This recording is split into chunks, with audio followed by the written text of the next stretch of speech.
पाने पर रखे तो पुकार बना तैखे शाम सहर पयसार अदा ओ पाने पर रखे तो पुकार अदा तैखे शाम सहर पयसार अदा ओ पांजे पर रखे तो पुकार अदा तैखे शाम सहर पयसार अदा ओ तुंहिंजा दर्द खुदा सब दूर कंदो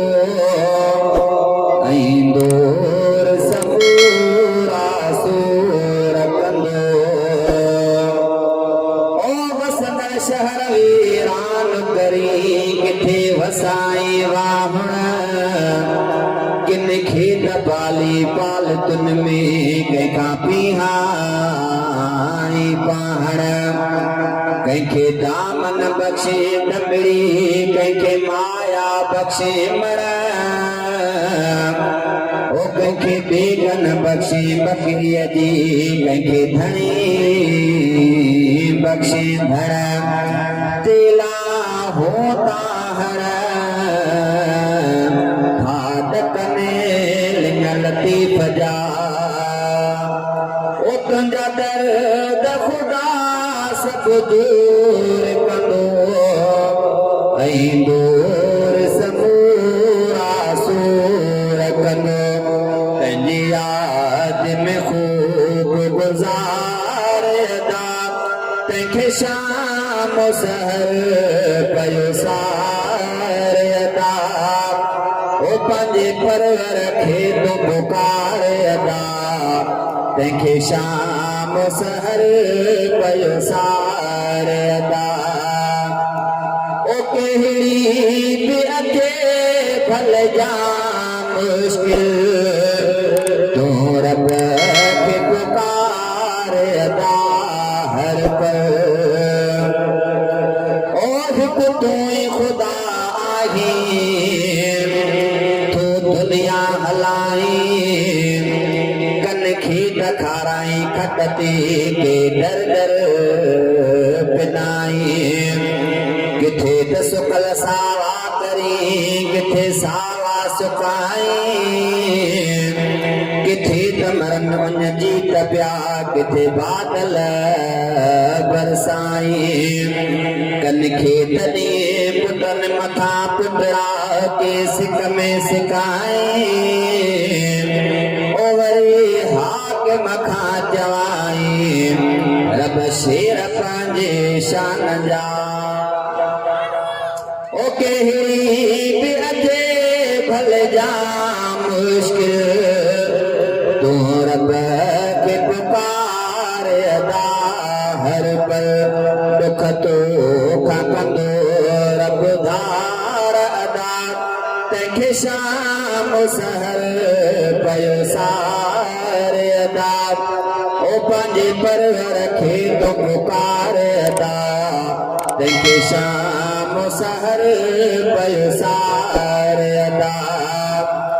ओ पंज वक्त नमाज़ूं पढ़ंदो कर दिल सां खुदा दर झुकंदो कर ओ सलन मंझां वण वॾा वधाईंदड़ खुदा तूं रियथ में आसमान खे बनाईंदड़ खुदा तूं हारी पाणी यूरिया जो नाखे कोई कमाल